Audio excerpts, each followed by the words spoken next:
अस्सलाम वालेकुम। हम लोग स्टार्ट करते हैं जी अपना इंग्लिश एसे का लेक्चर। और इंग्लिश एसे 100 मार्क्स का पेपर, सबसे ज्यादा फेलियर रेशो, वजह क्या है, साथ साथ देखेंगे। इसके अंदर आपने मिनिमम पासिंग मार्क्स आपको 40 चाहिए होते हैं। 40 से कम मार्क्स वाला जो है वो फेल होगा। इसमें ऑलमोस्ट 10 के करीब आपको टॉपिक्स दिए जाते हैं, जिनमें से किसी एक टॉपिक के ऊपर आपने कंप्लीट एसे जो है वो लिखना होता है। राइट। अब हम जरा इंग्लिश प्रेसे, ये चीजें हम डिस्कस कर चुके हैं, बहुत आप सब लोगों को पता ही है, बेसिक्स हैं ये बातें। टॉपिक के ऊपर आते हैं। इंग्लिश एसे के अंदर फेलियर क्यों होता है हमें, यहां पर जैसे हमने प्रेसी के पेपर की बात की, इसमें भी हम पहले उन चीजों की बात करेंगे कि जो कि नहीं करनी चाहिए। क्योंकि आप जो करते हैं वो तो सबको ही पता है कि ये करना है, टाइटल पैराग्राफ लिखना है, इंट्रोडक्शन लिखना है, बॉडी लिखनी है, कंक्लूजन लिखना है। आपको इंपॉर्टेंट ये है कि आपको ये पता हो कि क्या नहीं करना, और जो क्या नहीं करना एक्चुअली वो डिसाइड करेगा कि आप पास हो रहे हैं या फेल हो रहे हैं। ये बड़ी इंपॉर्टेंट चीज है, हमेशा याद रखिएगा, चाहे आप किसी इंटरव्यू के लिए जाएं। बच्चे ये फर्स्ट क्लास है, ये सबकी फर्स्ट क्लास है आज की। ये सबकी फर्स्ट क्लास है, बिल्कुल पहली क्लास है। मैं बेसिक के बारे में चले बेसिक थोड़ी सी मैं डिस्कस कर लेता हूं, लेकिन ये सबकी फर्स्ट क्लास है। बात दोबारा सुन लीजिएगा। इंग्लिश एसे के अंदर या किसी भी पेपर के अंदर, चाहे आप इंटरव्यू के लिए जा रहे हो, आपको हमेशा कामयाबी के लिए ये पता होना चाहिए कि मैंने क्या नहीं करना। जब आपको ये पता होगा कि मैंने क्या नहीं करना, तो आप जो है वो कामयाब हो जाएंगे। बहुत सारे लोग ये सोचने में, ये समझने में ज्यादा इंटरेस्ट रखते हैं कि हमने क्या करना है, और एग्जामिनर वो देख रहा होता है कि जो नहीं करना था वो इसने कर दिया, तो फिर मसला हो जाता है।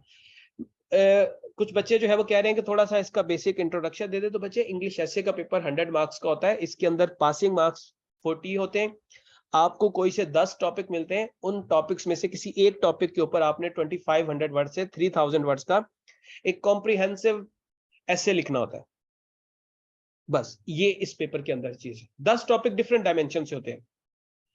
अब इसके अंदर जो काम आपने सबसे पहले नहीं करना, वो है वीक एक्सप्रेशन।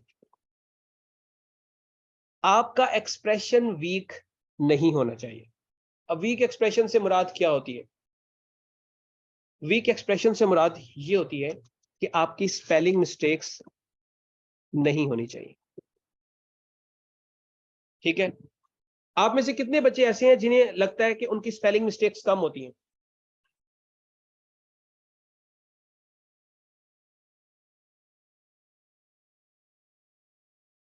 ठीक है। आपको लगता है कि आपकी स्पेलिंग मिस्टेक्स जो है वो कम होती हैं। राइट।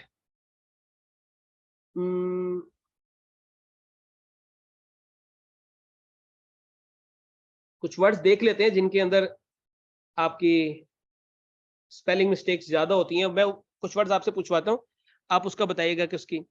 अकोमोडेट की स्पेलिंग क्या है बेटा? Accommodate, what is the spelling? Right, Google नहीं करना, स्पेलिंग लिखनी है जस्ट। अकोमोडेट। सिद्रा रव की स्पेलिंग गलत है, और मरियम की भी गलत है, मजहल की भी गलत है, मरियम की भी गलत, मंसूर की सही है, सहरिश की गलत है, नुमान की गलत है। नेक्स्ट वर्ड पे आ जाए। आप लिखें जरा अपेरेंटली। अपेरेंटली का लिखें जरा स्पेलिंग। अपेरेंटली की क्या स्पेलिंग है?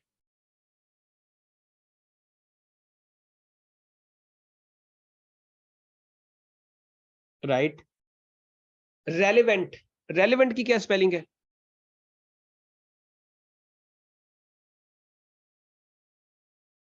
ई नहीं लगाना भाई, ए लगाना है। ई नहीं लगाना, ए। रेलिवेंट।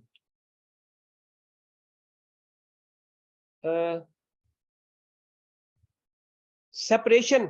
सेपरेशन की क्या स्पेलिंग है?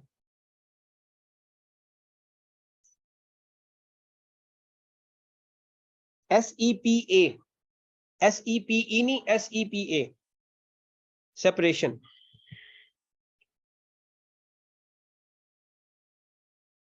एंटरप्रेन्योर, एंटरप्रेन्योर की क्या स्पेलिंग है? या एंटरप्रेन्योर भी कुछ लोग बोलते हैं, कुछ एंटरप्रेन्योर बोलते हैं। What is the right spelling? हिस्बा गलत है स्पेलिंग आपकी, मरियम गलत है, अहसन गलत, इकरा मलिक गलत,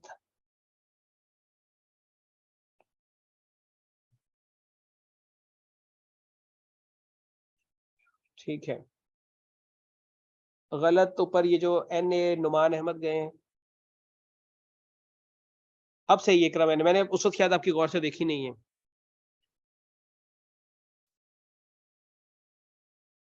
liaison, what is the spelling of liaison? गलत। These are most commonly used words.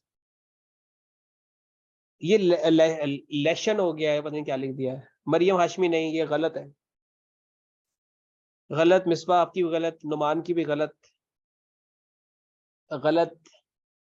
गलत। अभी तक बच्चों की स्पेलिंग गलत जा रही है। Liaison is the most commonly used word, LIAISON, LIAISON। उसके बाद आखिरी वर्ड लिखें, प्रिविलेज। प्रिविलेज की क्या स्पेलिंग है?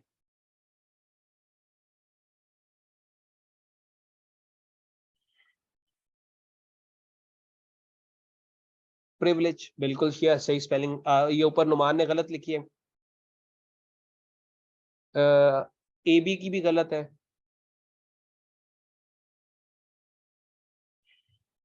अब ये सारे वो वर्ड्स हैं जो कि हम नॉर्मली अपनी लाइफ में यूज कर रहे होते हैं। आपने सारे वर्ड्स की स्पेलिंग ठीक लिखी, कहीं पर एक कॉमन वर्ड की स्पेलिंग जो है वो गलत हो जाती है, तो एग्जामिनर को लगता है कि इसका एक्सप्रेशन ठीक नहीं है। सो आपने वीक एक्सप्रेशन के ऊपर अपना काम करना है। अपनी स्पेलिंग मिस्टेक्स ठीक करने का सबसे अच्छा तरीका कार ये है कि आप बार बार लिखें वो वर्ड्स जो कंफ्यूजन क्रिएट करते हैं। रिसीवर, रिसीव, रिसेप्ट, रेसिप्रोकल, इसी तरह रेफर्ड, रेलिवेंसी, आपके सक्सेसफुल, अंडररेट, विदहोल्ड, ये वो वर्ड्स हैं जिनके ऊपर लोग, ब्यूरोक्रेसी की स्पेलिंग लोग गलत लिख देते हैं। रेसिपिएंट बिल्कुल सही है। ये वो वर्ड्स हैं जिनको ठीक करना जो है वो बहुत जरूरी होता है, और यही वर्ड जो है ना आपके इंप्रेशन या आपके एक्सप्रेशन को जो है वो दिखाते हैं। दूसरी चीज जो आपके एक्सप्रेशन में फॉल करती है वो होती है आपकी सेंटेंस करेक्शन, सेंटेंस एरर या सेंटेंस मिस्टेक्स जो होती है आपके सेंटेंस के अंदर। मतलब एक सेंटेंस लिखते हैं, मैं एक सेंटेंस बोलता हूं, उसकी जरा ट्रांसलेशन करें। कराची में मूसलाधार बारिश हो रही है, please translate it in English. Karachi में मूसलाधार बारिश हो रही है।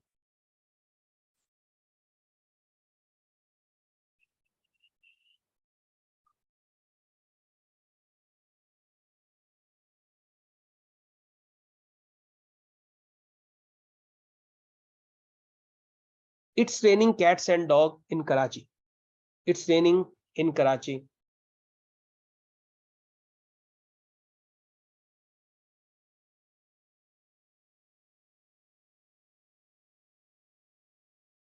Hailstorm is something else. Hisba hailstorm something else. ये in Karachi it is raining cats and dog. अब ये लिखें, सुबह से कराची में बारिश हो रही है। सुबह से कराची में मूसलाधार बारिश हो रही है। अब इसकी ट्रांसलेशन करें।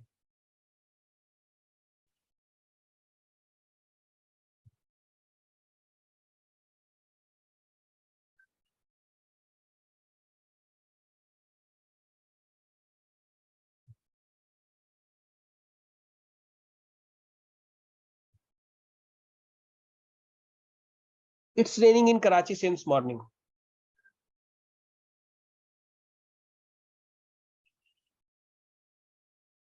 अब देखिए बच्चे यहां पर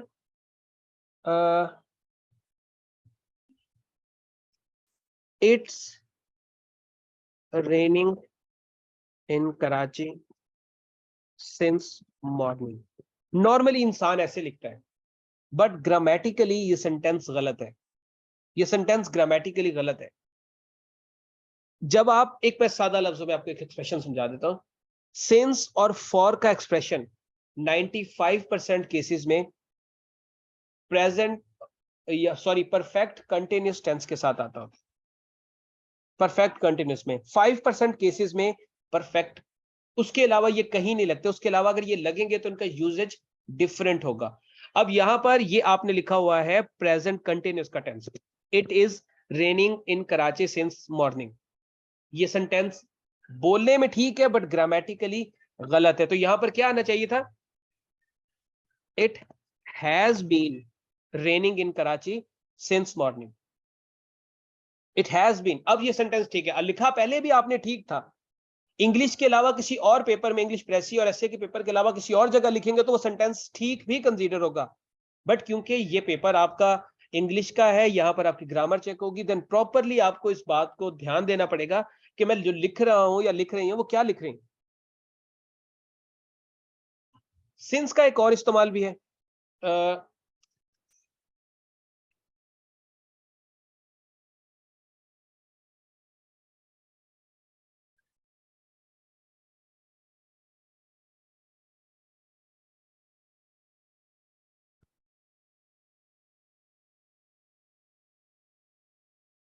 अब यहां पे सिंस का इस्तेमाल ठीक है।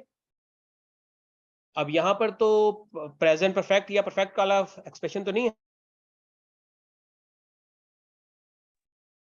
क्या यहां पर ठीक है इसका इस्तेमाल?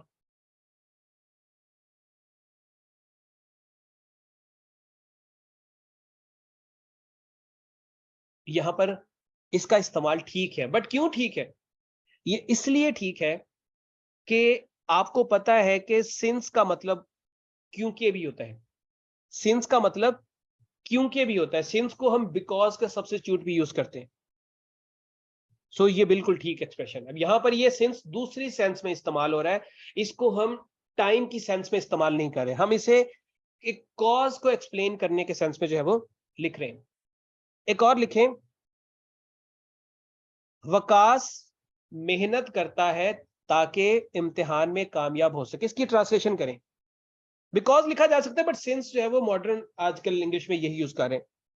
वकास मेहनत करता है ताकि वो पेपर्स में पास हो जाए या कामयाब हो जाए, इम्तिहान में कामयाब हो जाए। इसकी इंग्लिश करें जरा,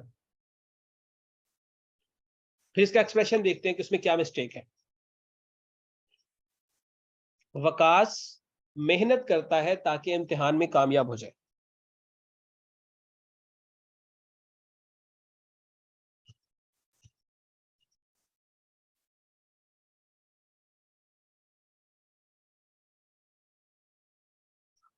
Waqas is working hard so he could pass the exam. He can pass the test. Vakas works hard in order to get success in examination, so he could pass. Right, he can pass the test या pass the exam. He would, so that he would pass that. अब इसकी translation कुछ यूं बन रही है, मुझे बताइएगा। Waqas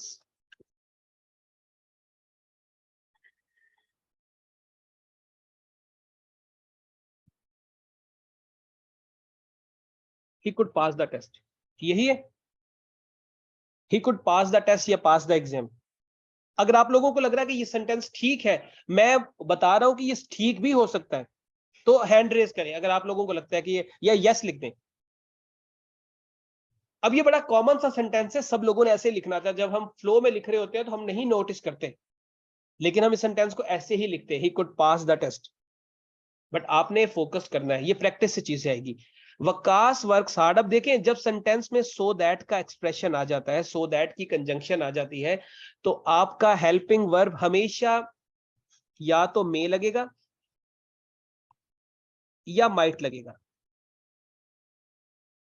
if you have a conjunction of so that, correlative conjunction so that की आपको मिल जाती है, देन आपका हेल्पिंग वर्ब दो सेकंड पार्ट में या तो मे होगा या माइट होगा। It could not be could, would, should, कुछ नहीं आएगा, सिर्फ मे आएगा या माइट आएगा। नाउ अब इसको डिसाइड करना पड़ेगा कि मे आएगा कि माइट आएगा। इट डिपेंड्स कि सो दैट से पीछे वाला पार्ट पास्ट में लिखा है कि प्रेजेंट में लिखा है। अगर वो प्रेजेंट में लिखा है तो मे आएगा, अगर वो फ्यूचर में लिखा है तो भी मे आएगा, अगर वो पास्ट में लिखा तो फिर माइट आएगा। अब मुझे बताइए यहां पर क्या आना चाहिए, मे के might? May, because the expression preceding so that is in present tense, so यहां पर आएगा may. This is very common mistake जो कि रिटर्न में नजर आती है। आपको लगता है कि आपने बिल्कुल ठीक लिखा है, but actually you are making a very common mistake जो कि नहीं होनी चाहिए थी। एक आखिरी चीज लिखते हैं,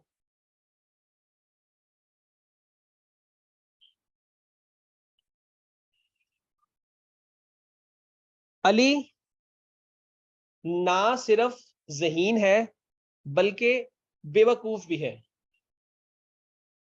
अली ना सिर्फ ज़हीन है बल्कि बेवकूफ भी है। प्लीज इसकी ट्रांसलेशन करें।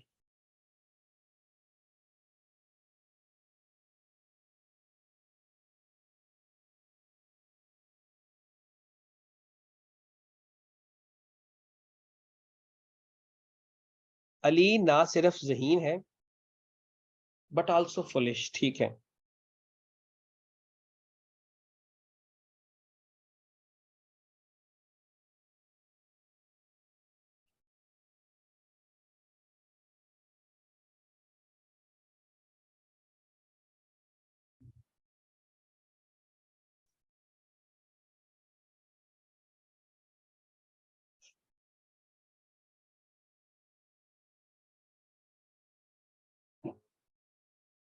आप लोगों ने लिखा हुआ है Ali is not only intelligent but also foolish, यही है, बट फुलिश, ठीक है। ये वाला भी एक सेंटेंस आ गया, कॉमन आ गया मुबीन का। इसको जरा कॉपी कर लेते हैं। ये देखिए, अब मुझे पता चल गया ट्रांसलेशन आपको इसकी आती है। अब ये ट्रांसलेशन दोनों ही गलत है, दोनों ही ट्रांसलेशन गलत है। अब देखने में बिल्कुल ठीक है, इसे किसी और जगह पे आप लिखेंगे, किसी को मैसेज कन्वे करेंगे व्हाट्सएप पे, फेसबुक पे, अगला पर्सन आपकी बात को समझ जाएगा कि आप कहना क्या चाह रहे हैं, इफ ही और she has an understanding about English writing. लेकिन अगर ग्रामेटिकली देखेंगे तो ये दोनों सेंटेंस गलत है।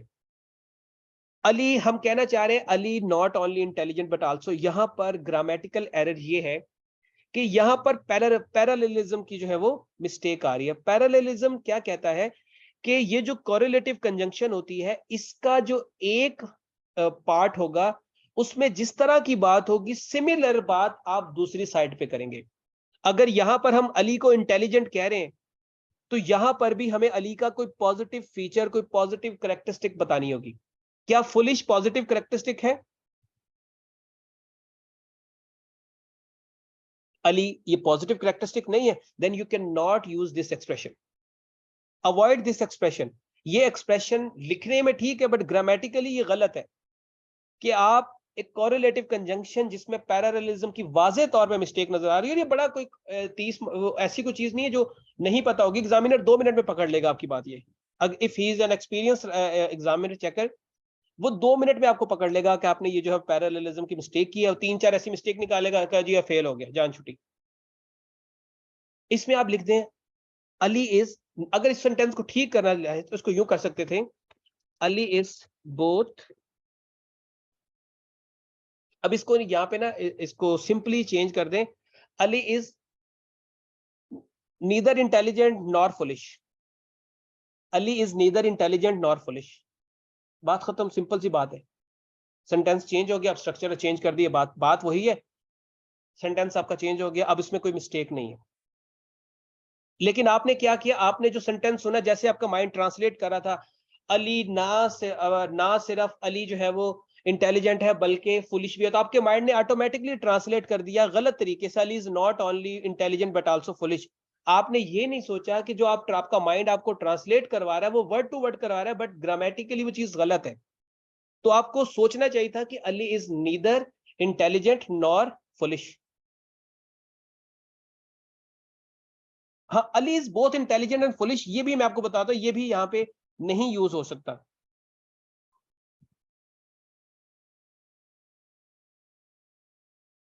ये जो इसको बच्चे अभी आप जो है ना सिर्फ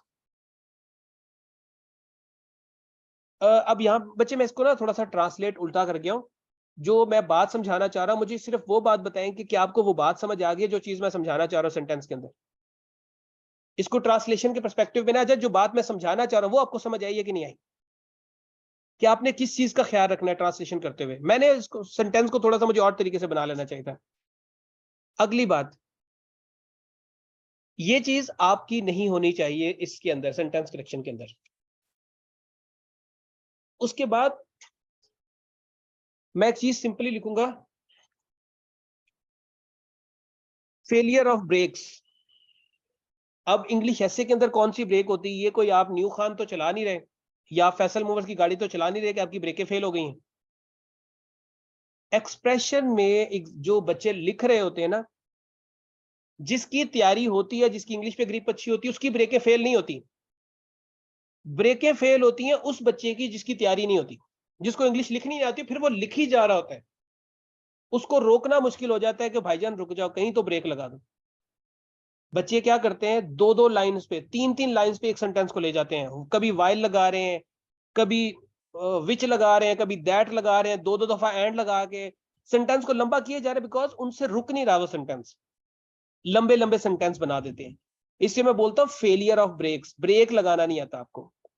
जब आपके लंबे सेंटेंसेस होंगे, आप खुद भी एक्सपीरियंस कर लीजिएगा, जब आप लंबे सेंटेंसेस, लेंथी सेंटेंसेस लिखते हैं तो एग्जामिनर बोर हो जाता है, वो समझ नहीं पाते। एक तो लिखी पूरी सूरी इंग्लिश होती है, ऊपर से दो लाइनों में लिख देते हैं, लंबे लंबे सेंटेंस लिख देते हैं। एग्जामिनर कहता है यार ये क्या बोंगियां मारी हुई है, दिल नहीं करता उसको पढ़ने का। आपने ये काम नहीं करना, ठीक है? आपने ये वाले काम नहीं करने। लंबे लंबे सेंटेंसेस आपको कहीं पर नहीं लेके जाएंगे सिवाय फेलियर के। ये चीज आपके एक्सप्रेशन में बड़ी important, it play a cardinal role when you write an essay. तो फेलियर ऑफ ब्रेक से आपने बचना है, छोटे सेंटेंसेस लिखने हैं। अब छोटे सेंटेंसेस डजंट मीन कि एक एक लफ्ज का सेंटेंस लिख दें, एक एक तीन तीन चार चार वर्ड्स के सेंटेंसेस लिख दें।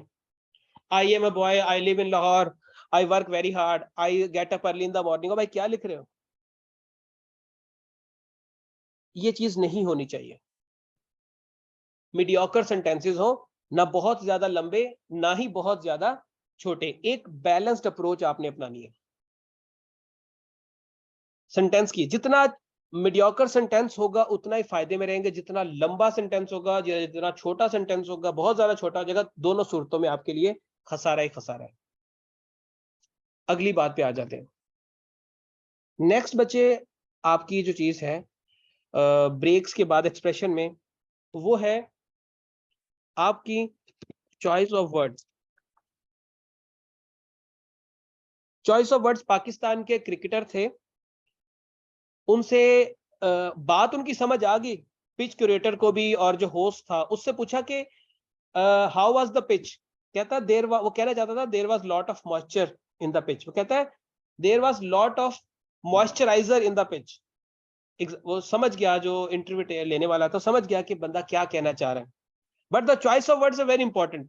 अब उसकी वो हंसी बन गई कि there was lot of moisturiser in the pitch. नहीं मियाँ दादनी वट एवर, कोई एबीसी, हमें किसी का नाम लेने की जरूरत नहीं, जो भी था, मॉइस्चराइजर पिच में बहुत ज्यादा है। Choice of words are very important, ठीक है? अभी मैं एक वीडियो देख रहा था, कमर जमान कायरा ने जो है ना एक बात कही, आपके चॉइस ऑफ वर्ड से क्या इंप्रेशन पड़ता है? वो कहता है कि उसने जलसे में कहा कि हम इमरान खान को इलेक्शंस में इतनी बुरी शिकस्त देंगे कि उसको नानी याद आ जाएगी। अब इस सेंटेंस में कोई बुरी बात है?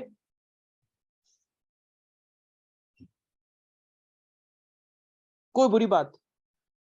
मरियम नवाज के अलावा, मरियम नवाज को छोड़ देना, हम इमरान खान को इतनी बुरी शिकस्त देंगे कि उसको नानी याद आ जाएगी। कोई ऐसी बात इस सेंटेंस में जो अखलाकियत से गिरी हो?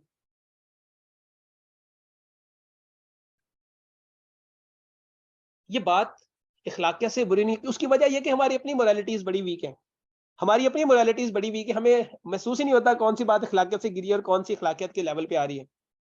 एक्चुअली जब आप एक स्टेचर के बंदे होते हैं, जब आप एक बड़े ओहदे के बंदे होते हैं, मुल्क में आपका एक नाम होता है, लोग आपको अच्छे लफ्जों में जानते होते हैं, तो आपका एक एक लफ्ज आपकी पर्सनैलिटी को बता रहा होता है। आपके चॉइस ऑफ वर्ड्स बड़े इंपॉर्टेंट। उसने माफी मांगी, उसने कहा कि मुझे ये लफ्ज नहीं कहना चाहिए था, नानी याद आएगी, मुझे कहना चाहिए था हम इमरान खान को बहुत बुरी शिकस्त देंगे। नानी याद आने से उसको भी फील हुआ कि यार मेरे बारे में लोग गलत सोचेंगे। ठीक है, ये गलत बात होगी। एक औरत जो मर चुकी है, जिसका कोई लेना देना नहीं है सियासत से दूर दूर तक, उसके बारे में ऐसी बात करना मुहावरतन भी गलत है। तो इसी तरह जब आप एक्सप्रेशन इंग्लिश लिखते हैं, कुछ बच्चों ने ना ताजा ताजा वोकैबुलरी याद की होती है, तो वो वोकैबुलरी का इजहार अपने एसे के पेपर में करते हैं, और प्रेसी के पेपर में उनका एक वोकैबुलरी का आंसर सही नहीं होता। ये भी हकीकत है। वो सारी वोकैबुलरी अपनी एसे में लगाते हैं, पता नहीं कौन से नॉवेल्स पढ़ के आ जाते हैं, कौन कौन सी जगह से उन्होंने वोकैबुलरी इकट्ठी की होती है, और उसको जो है वो आके लिखते हैं पेपर में। पहले सेंटेंस में एग्जामिनर को वो हमारे एक ना दोस्त होते थे, वो तकरीर करते थे, borders and pillars and pillars. तकरीर करने से पहले ना उनका ये तकिया कलाम होता था, borders and pillars and he was sadistic in nature. And अब सिंपल सी बात आप कह दें कि जी ही वाज ब्रेव पर्सन या ही वाज कॉवर्ड पर्सन, ये कहने की बजाय ही वाज पुइसेंट। पोजीशन ठीक है, बट क्या जरूरत है आपको इतना ज्यादा जो है वो वोकैबुलरी लगाने की? वोकैबुलरी को आप वोकैबुलरी के सवाल तक रखें। ऐसे के जब आप बाजुकात क्या होता है कि कुछ वर्ड्स का इस्तेमाल उस सेंस में नहीं हो रहा होता जिस सेंस में आप कर रहे होते हैं, तो वहां से प्रॉब्लम होना शुरू हो जाती है। ठीक है, तो आपकी चॉइस ऑफ वर्ड्स, वोकैबुलरी जो आप यूज करने जा रहे हैं वो मीडियोकर होनी चाहिए। मीडियोकर वोकैबुलरी का मैं कई बार बता चुका हूं बच्चों को, दोबारा से एक दफा बात करते हैं। एक लफ्ज लिखते हैं,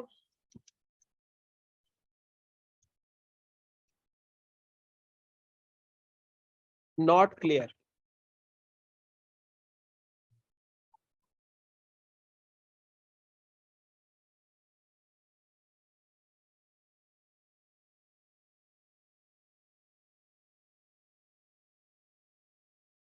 अब इनमें से कौन सा सेंटेंस ऐसा जो ज्यादा अच्छा लग रहा है?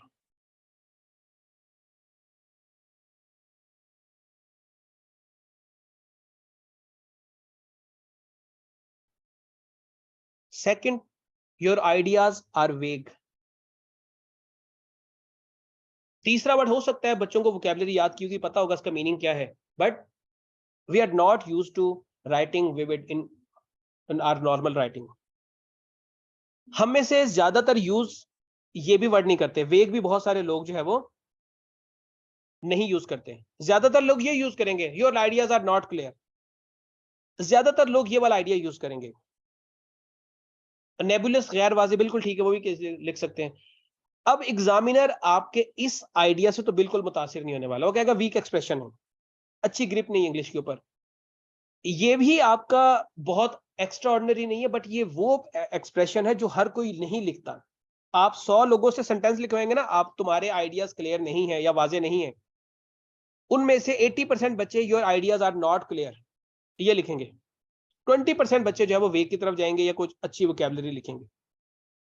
वही 20% बच्चे जो है वो फिर उनमें से जो ज्यादा जो बैलेंस्ड वोकैबुलरी लेके चल रहा है वो आगे जाते हैं। तो आपने वोकैबुलरी बैलेंस्ड यूज करनी है। वोकैबुलरी का सवाल अपने प्रेसी के पेपर में अच्छे से करके आए, यहां पर आके वोकैबुलरी झाड़ेंगे तो फिर नुकसान ही नुकसान है, फायदा कोई नहीं होने वाला। तो एक चीज ये आपकी हो गई। उसके बाद punctuation. Punctuation marks again very important. Punctuation marks में जो चीजें आपने, हाँ एक और चीज मुझे याद आ गया, वो एक इनफॉर्मल से बाजुकाता बच्चों को आदत होगी है इंग्लिश लिखते हुए, मैसेज पे टाइप करते हुए, चैट करते हुए,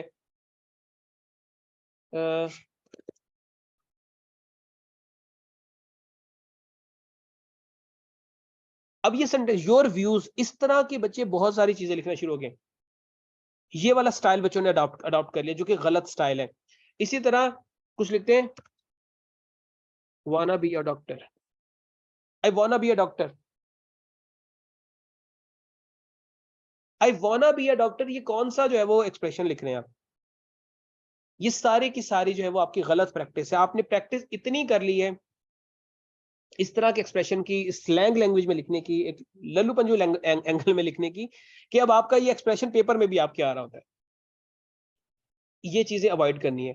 पंक्चुएशन मार्क्स में आपकी 3 चीजें बड़ी इंपॉर्टेंट है। आपका कैपिटल वर्ड्स, पीरियड यानी कि फुल स्टॉप, और आपका जो है वो कोमा का इस्तेमाल। ठीक है, ये 3 चीजें बड़ी इंपॉर्टेंट है पंक्चुएशन मार्क्स में। अब एक सेंटेंस में लिखता हूं,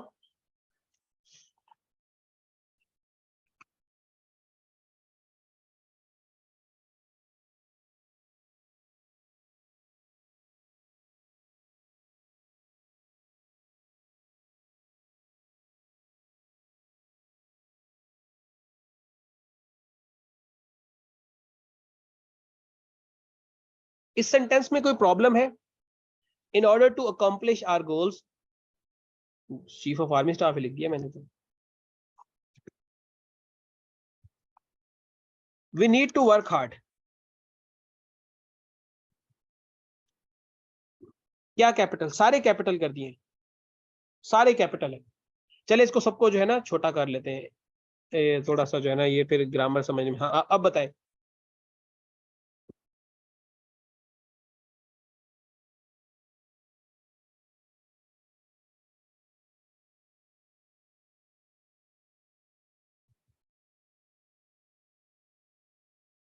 जी, क्या इसमें प्रॉब्लम क्या है? सेंटेंस ठीक है, गलत है? फुल स्टॉप क्यों नहीं आएगा? डब्ल्यू स्मॉल क्यों आएगा? अब ये पता चल गया है कि आपने उसको देख लिया है। देखिए, इसमें क्या होता है कि कोमा के बाद जब आप इंट्रोडक्टरी फ्रेज लगाते हैं, इंट्रोडक्टरी फ्रेज के बाद जो भी वर्ड आप लिखेंगे, जो भी वर्ड आप लिखेंगे वो स्मॉल लेटर से शुरू होगा, तो डब्ल्यू जो है वो आपका छोटा होगा। लेकिन अनइंटेंशनली लोग कैपिटल लिख देते हैं और यहां पर लिखना नहीं होता। ठीक है, I need to work hard in order to accomplish my goals.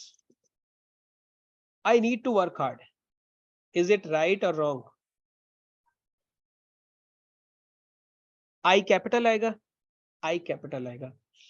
आई जो अकेला आएगा, जब आई को हम अकेला इस्तेमाल करते हैं तो इसको हमने क्या करना होता है?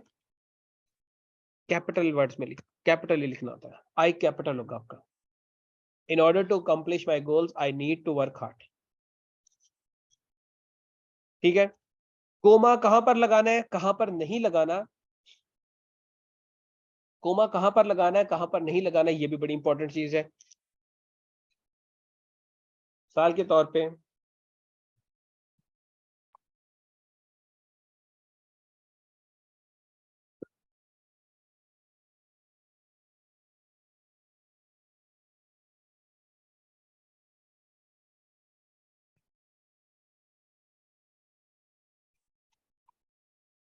जी, I bought a pen, a pencil and a copy.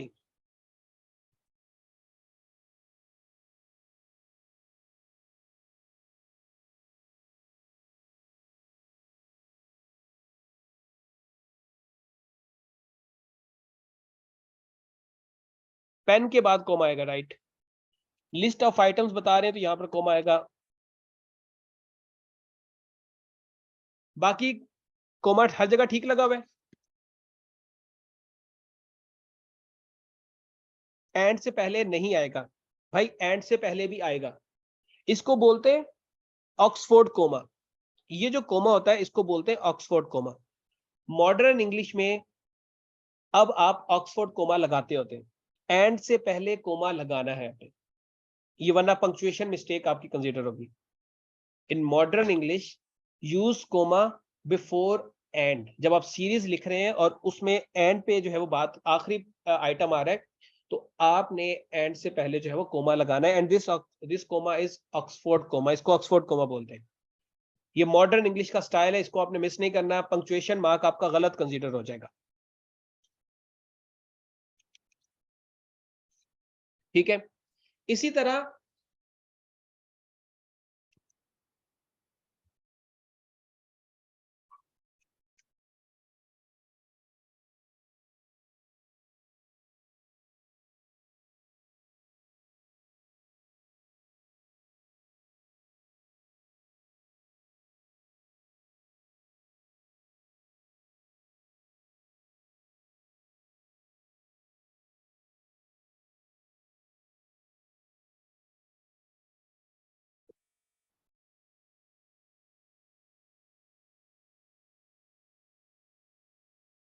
The list of winning candidates is given ahead. Asad, Amir, Atif and Atif.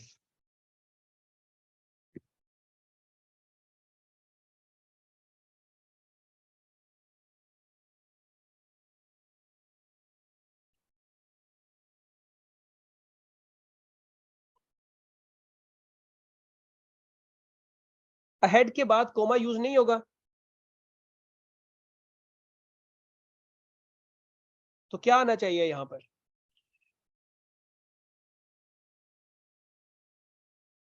जब आप किसी चीज की लिस्ट दे रहे हो तो वहां पर आप कोमा की जगह कॉलन लगाते हैं। एक चीज याद रखिएगा, एक रूल बता रहा हूं, कोमा किसके बाद आएगा?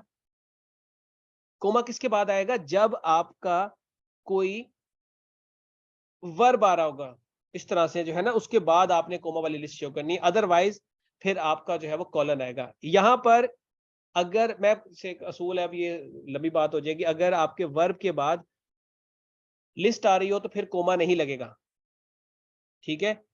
और अगर लिस्ट वर्ब ना आ रहा हो, वर्ब के बाद, यानी कि जिस तरह यहां पर है ये अहेड वर्ब नहीं है, तो यहां पर आप फिर कॉलन लगाएंगे। अब इसको रोक लेते हैं। बेटा ये जो दो डॉट्स वाला ये कॉलन है, दूसरा सेमी कॉलन जिसके नीचे कोमा लगा हुआ है, तो वो सेकंड वाला नहीं, फर्स्ट वाला आएगा। अब आप लोगों में से किसी का कोई सवाल है तो please you can ask, last minute है, जल्दी से पूछ ले अगर किसी का कोई सवाल है मैसेज पे। ये जो आज हमने पढ़ा ये सबको क्लियर है?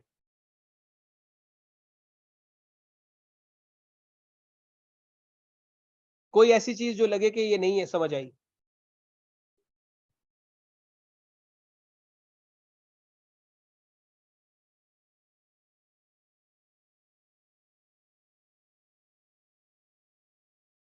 चले ठीक है बच्चे, अब आप लोग जो है वो वेट करें 10 मिनट, 10 मिनट के बाद जो है वो हम अगली क्लास पे जो है वो मिलते हैं।